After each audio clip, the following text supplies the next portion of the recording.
Auditeur de Tranche de Vie, dans un joli hameau de Charente, au milieu d'un paysage vert et jaune, le jaune des chaumes, des champs fraîchement moissonnés, Michel nous reçoit et il a accepté de nous parler de son métier, ou peut-être devrions-nous dire de son art, car Michel est rebouteux.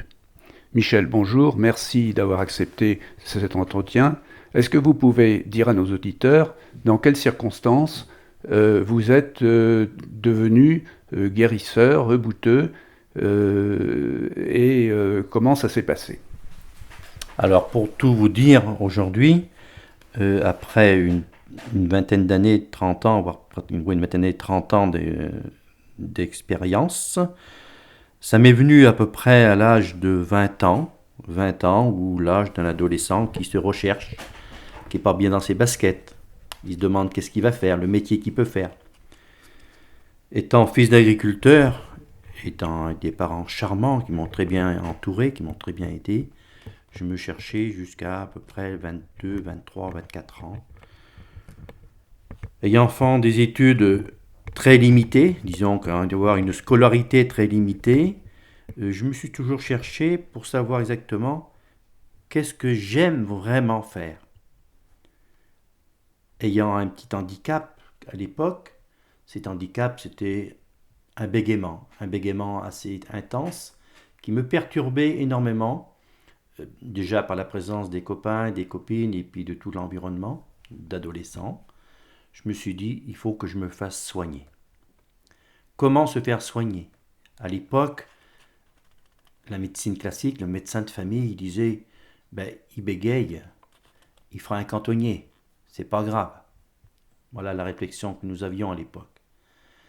Et puis, par deux choses ou d'autres, en prenant de l'âge, quelques années plus tard, on m'a fait prendre connaissance d'un brave monsieur, Maurice, qui possédait un don qu'on disait à l'époque guérisseur. Alors que faire? Par le dégoût et par mon angoisse, je vais prendre contact avec ce monsieur. Il y avait une grande liste d'attente, mais il m'a pris. Et de l'instant que je suis rentré dans son bureau, dans son cabinet, si on veut appeler ça comme ça, cet homme m'a porté quelque chose d'important, une confiance en moi. Mes cheveux se sont piqués sur ma tête en me disant il y a quelque chose. Et cet homme-là a su me dire n'aie pas peur, alors que je n'avais pas peur du tout finalement, mais pas peur, mais je n'aurais pas compris le message. Et ce message-là a été pour moi quelque chose de très fort parce qu'il m'a dit tu peux faire de ce que je fais. Je suis parti pas en rigolant et en me moquant, mais quelque part j'étais un peu sceptique. Et finalement, il m'a pris en charge. Il m'a pris en charge en me disant tu reviendras dans quelque temps, c'était un mois après ou 3 semaines après. Ce que je fus, bien sûr, volontiers. Et ce déclic est devenu à partir de ce moment-là. Je me suis dit, cet homme-là, il est charmant, il est très à l'écoute, c'est très important d'être à l'écoute des autres avant d'analyser et de juger. Et il m'a donné confiance et il m'a pris en formation. Il m'a pris ce qu'on appelait à l'époque sous son aile. Alors bien sûr, je n'étais pas consultant dès le premier temps. Ça a mis des années, je dirais bien 5 à 6 ans. Mais de l'instant que j'ai été pris par ce déclic-là, le bégaiement est pratiquement disparu.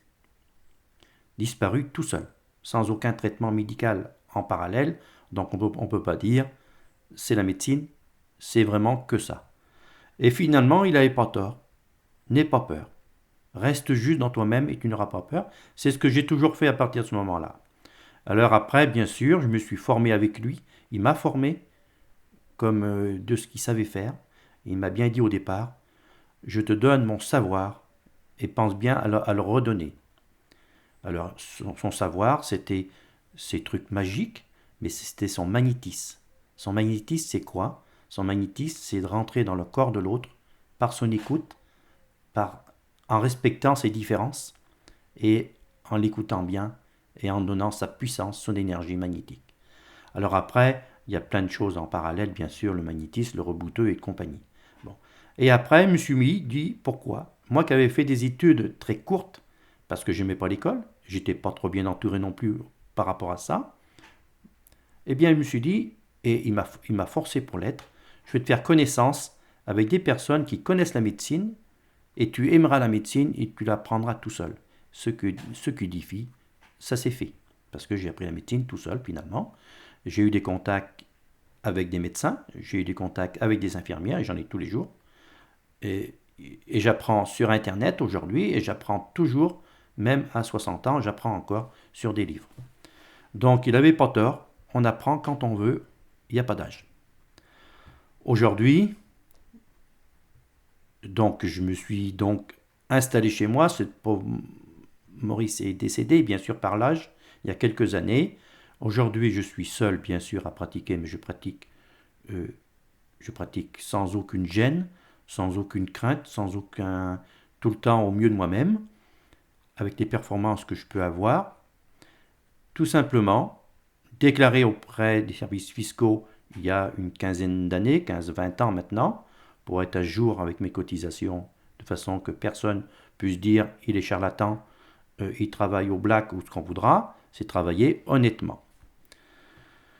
Aujourd'hui, j'arrive avec un certain âge, 60 ans, je n'ai rien de caché mon âge, je le fais toujours à peu près à la même densité, mais je pense à diminuer énormément, pour la bonne raison, c'est que je commence à fatiguer. Voilà. Alors maintenant, j'ai dit comment que ça m'est venu, comment que je pratique, en somme, avec des rendez-vous, parce que j'aime bien les choses carrées de la vie. Donc, mon emploi du temps est carré, avec des heures, et des jours pour et des jours contre. Michel, je vous remercie. Je précise que nous sommes dans votre cabinet. C'est un cabinet d'une simplicité qui confine, d'un dépouillement qui confine à l'austérité. Au mur, un cliché. Est-ce que ce cliché, c'est la photo de Maurice? Voilà, tout simplement, ce Maurice, il me suit toujours. Voilà, votre maître. Alors, est-ce qu'on peut dire, est-ce que vous considérez, vous, que vous avez été initié, mais que, initié par Maurice, vous aviez un don que Maurice a décelé et qu'il a développé? Alors, au départ, on a le don dès la naissance. On est né avec, mais après, voilà, il faut y avoir un déclic. Ce don, nous l'avons tous quelque part. Nous avons tous un don quelque part. Il y a des gens qui ont un don du jeu, des autres qui ont un don d'autre chose. On a tous un pouvoir, à nous de l'exploiter et de le mettre en pratique. Votre don, il a été développé par Maurice et vous l'avez perfectionné, vous avez amélioré vos connaissances par un travail volontaire. Est-ce que vous considérez aujourd'hui que vous avez ce que je voudrais vous demander, c'est quelle est l'étendue de vos capacités? Qu'est-ce que vous pouvez soigner? Très bonne question. Alors, c'est vrai qu'on a tous un plus et un moins. Moi, je ne veux pas dire ma compétence. Je suis un peu polyvalent, je suis magnétiseur et rebouteux. Bon, magnétisme, ça concerne les maladies de peau, les maladies virales de peau, plein de petites choses à côté, que je ne veux pas citer, les verrues, plein de choses comme ça. Après, où c'est que j'ai le plus de résultats, parlons comme ça serait par les manipulations, sur les hernies discales. Aujourd'hui, je m'aperçois avec le temps que c'est le magnétisme sur les hernies discales que j'arrive à faire sécher, les polypes, les fibromes, toutes ces grosseurs-là. Bon. C'est là-dessus que je me penche le plus d'ailleurs, parce que on se rend compte soi-même, qu'on est plus fort d'un côté comme de l'autre. Moi, je ne suis pas voyant, un exemple. Il ne faut pas me demander de faire de la voyance. Moi, si vous me donnez, vous avez une hernie discale, je vais vous l'atténuer. Voilà. Vos techniques, c'est, si je comprends bien, quand même, vous privilégiez le toucher. Le toucher. C'est-à-dire que vous êtes plus efficace, à votre sens, sur les ennuis mécaniques, disons, que sur des choses qui peuvent être... Les ennuis mécaniques, ça consiste... Alors, tout ce qui est mécanique, aujourd'hui, dans la science moderne qu'on appelle la médecine, ça s'appelle ostéopathie. Bon. Je travaille avec des ostéopathes qui sont pris en considération avec moi, et moi j'ai pris une sympathie avec eux. Donc on travaille en parallèle. Je travaille beaucoup en parallèle avec des ostéopathes qui n'y arrivent pas, parce que la différence d'un ostéopathe et moi-même, un ostéopathe il connaît la structure humaine, du corps humain, mécaniquement, Mais par contre, tout ce qui est nerfs, neurologie, il ne touche pas. La différence, elle est là. Depuis 2001, la profession de chiropraticien est reconnue officiellement. Oui. Qu'est-ce que vous pensez des relations que vous avez avec les chiropraticiens? En quoi votre art diffère de celui des chiropraticiens? Alors, les chiropatriciens fonctionnent très bien. Ils ont été formés sur le squelette de l'homme. Hein. Voilà, vraiment le squelette.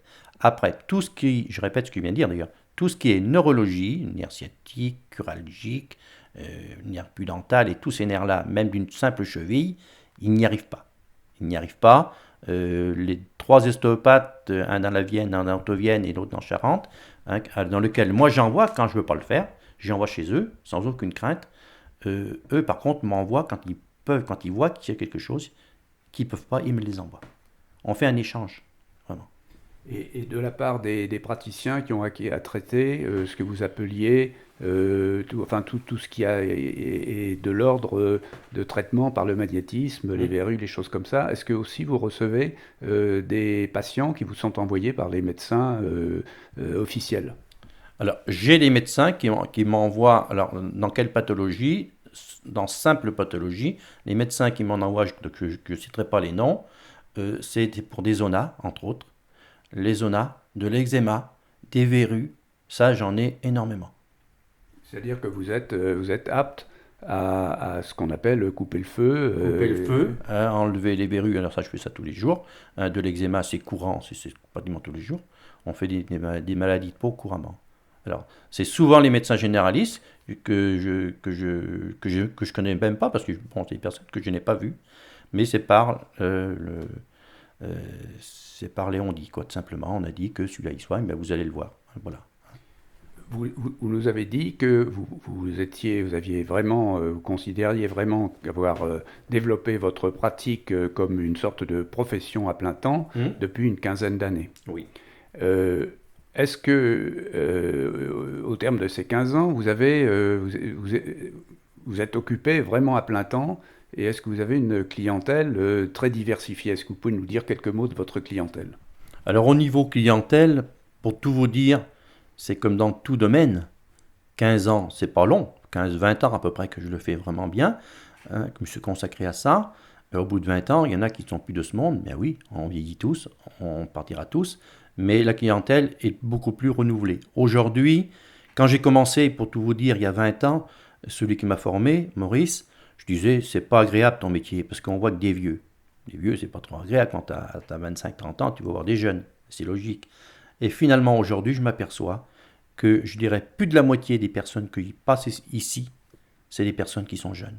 Je vois des personnes qui ont 20 ans, qui ont 18 ans, qui ont des jeunes mamans, des jeunes parents, hein, qui ont 30 ans, qui amènent leurs enfants, hein, alors qu'on ne voyait pas ça il y a 20 ans. Hein. Je veux dire, il y a plus de 50%, c'est des jeunes. Et votre clientèle est essentiellement rurale, ou est-ce qu'elle vient aussi des villes voisines, ou surtout de la campagne? Alors ma clientèle au départ était que rurale, bien entendu, parce que je n'ai fait aucune publicité. Il n'y a eu jamais de publicité à mon égard, et j'en voulais pas. Ça s'est fait comme ça. Aujourd'hui, ma clientèle, elle vient des départements limitrophes, hein, de la Charente. C'est-à-dire que les 3 ou 4 départements qui touchent la Charente. Voilà. Est-ce que vous considérez que, encore à votre âge, vous avez dit que vous étiez un jeune sexagénaire, plein de santé, je le précise pour nos auditeurs, est-ce que vous considérez que vous pouvez encore apprendre quelque chose? On apprend toujours quelque chose. Il n'y a pas de fin en soi. Hein, il n'y a pas de fin en soi. Et je pense que tout le monde le sait. On apprend toujours quelque chose. Même si on est fatigué, on va diminuer. Hein, on n'a plus envie. Le lendemain, c'est du magnétisme que nous avons, monsieur. C'est du magnétisme, donc le magnétisme, il se renouvelle à fur et à mesure. Hein.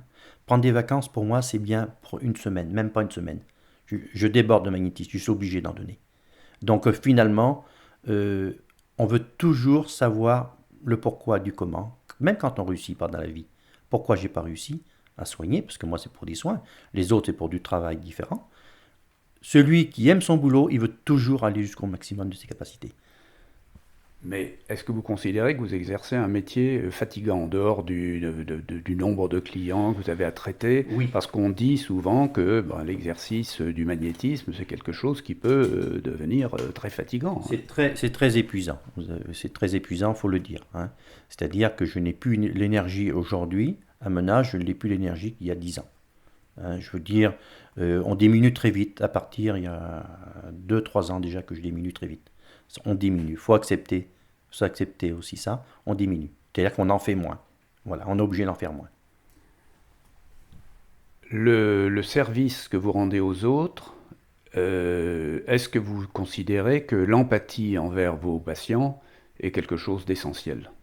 C'est-à-dire que vous ne pouvez pas, vous savez qu'on dit souvent, les médecins classiques et les médecins professionnels, légaux, bon, expédient les clients à la chaîne et puis se foutent pas mal de discuter avec eux, de pénétrer un peu leur psychologie. Est-ce que pour vous, c'est une approche que vous admettez, ou bien est-ce qu'au contraire, vous admettez, vous considérez que pour la réussite de vos traitements, il est nécessaire que vous ayez créé un lien avec vos clients? Alors, avoir un lien avec ses clients, on est obligatoirement, on est obligé d'avoir un lien. Client, c'est pas un mot que je prendrais bien. Hein. Je dirais patient, ça serait mieux dit pour moi. Oui. Hein. Bon, vous avez une entorse d'un bout de doigt, je ne vais pas vous garder une demi-heure ici. Hein. Il est vrai que c'est vite fait. Hein. Un bout de doigt, c'est fait. Donc là, bonjour, montre-moi ton doigt, je te fais ça dans 5-10 minutes, c'est fait. Et tu repars. Bon, après, il y a des gens qui viennent, qui souffrent moralement. Hein, ils ont quelque chose au fond d'eux qu'ils n'arrivent pas à sortir. Là, c'est vrai qu'il faut prendre du temps. Mais prendre du temps à les écouter, à les faire parler et voir ce qu'on peut compenser à leur déséquilibre. Maintenant, chaque cas est différent. Un médecin, c'est tout à fait différent. Un médecin, il fait un symptôme, il trouve le symptôme, il y a un médicament qui correspond au symptôme. Nous, c'est tout à fait différent. Donc c'est pour ça, c'est vrai qu'il y a avec certaines personnes, il y a une sympathie, il y a quelque chose. C'est obligatoire. Si vous n'avez pas ça au fond de vous-même, il ne faut pas le faire.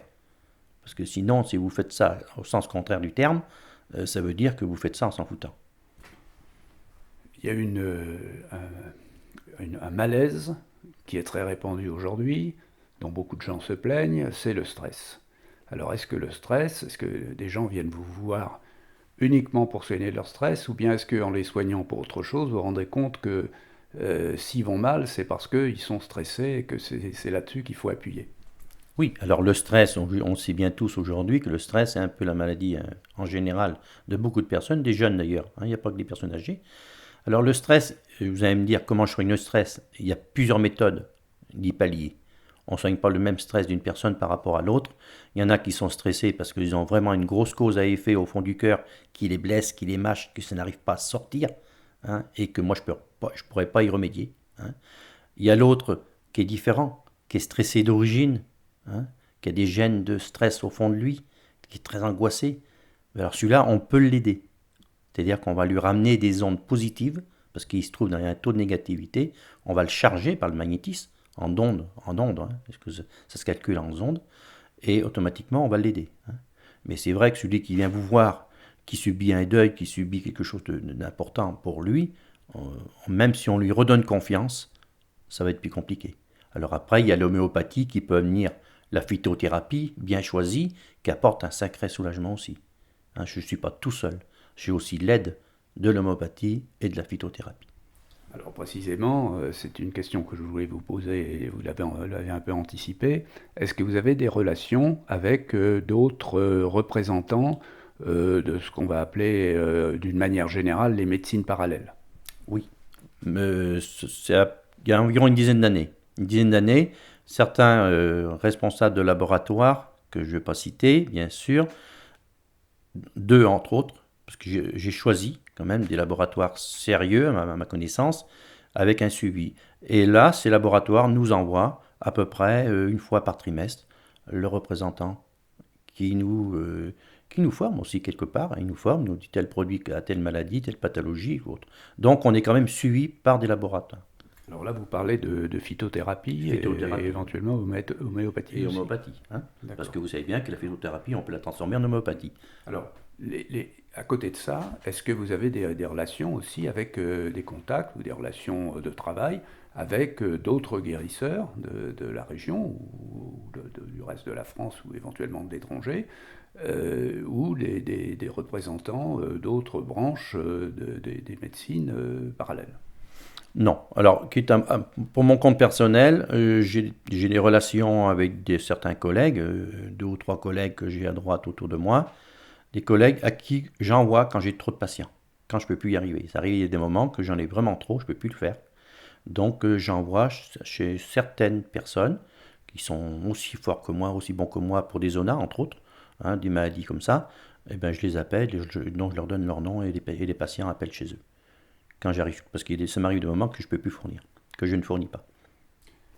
Alors, une question que je me pose, moi, beaucoup, est-ce que quelquefois, il y a des réunions de praticiens comme vous qui se réunissent Oui, bien pour sûr. échanger des points de vue, Voilà. pour se Alors, parler de leur pratique? tout à fait. Alors ça c'est bien, et c'est dommage qu'on n'a pas le temps.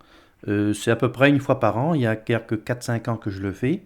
C'est organisé généralement par les laboratoires. Hein. Les laboratoires organisent, on appelle ça des petites conférences. Hein. Il y a donc un médecin du laboratoire, c'est à Bordeaux ou c'est à Orléans, ça se situe. Hein. Je suis allé à Bordeaux, je suis allé à Orléans. Et là, on est peut-être une cinquantaine, un noyau, hein, une cinquantaine. Il nous parle des nouveautés, de la médecine aussi, hein, qu'on ne connaît pas tout. Hein. La nouveauté, de la médecine, et ça nous permet d'échanger tous les points de vue. Mais là, quand vous parlez encore une fois de laboratoire, vous parlez de phytothérapie. Oui, ce sont des laboratoires éventuellement de phytothérapie. Mais autrement, mais eux, ils sont obligés d'avoir un médecin. Ils ont un médecin, un phytothérapeute, hein, ou leur homéopathique. Hein.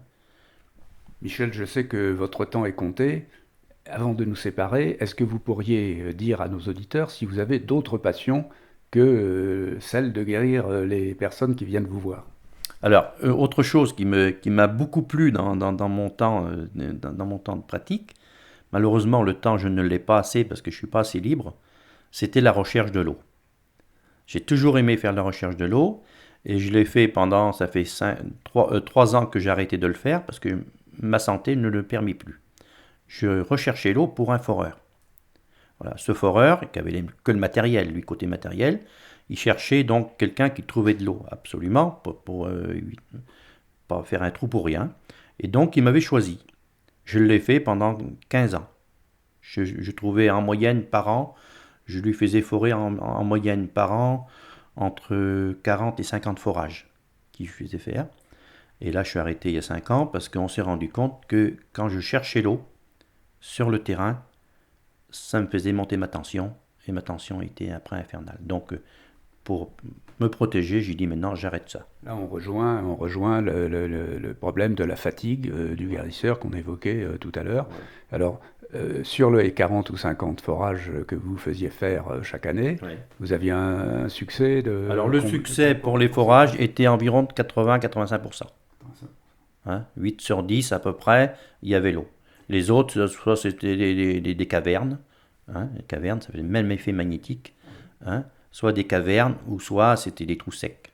Hein. Ça arrivait, il y a eu des frais. Il faut compter 80% garantie avec le débit d'eau.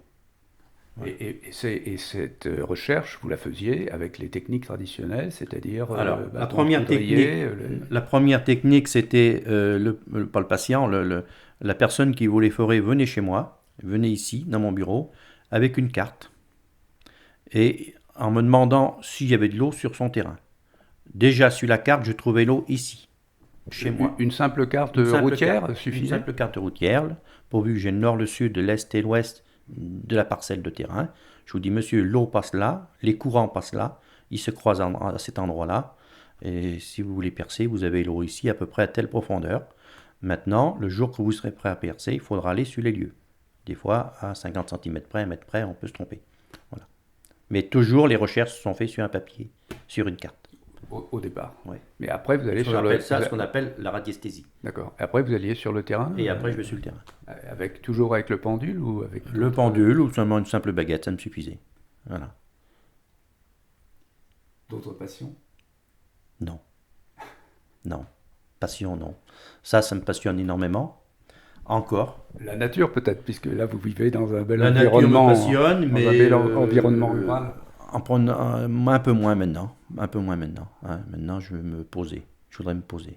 Continuer mon petit travail encore quelques années si je me permets. Donc, je suis en train de former quelqu'un. J'ai cherché très longtemps Je n'osais pas vous poser la question, mais voilà, la relève va être assurée. la relève. Voilà. Parlant de la relève, j'ai cherché pendant très longtemps quelqu'un qui pourrait me seconder un jour. J'aurais bien voulu. Finalement, je n'ai pas trouvé cette personne-là. Je suis en train de former quelqu'un aujourd'hui, il y a peu de temps, depuis le mois de janvier, qui vient une fois la semaine, de temps en temps, pour commencer à apprendre. Voilà. Mais après, le temps mettra le temps.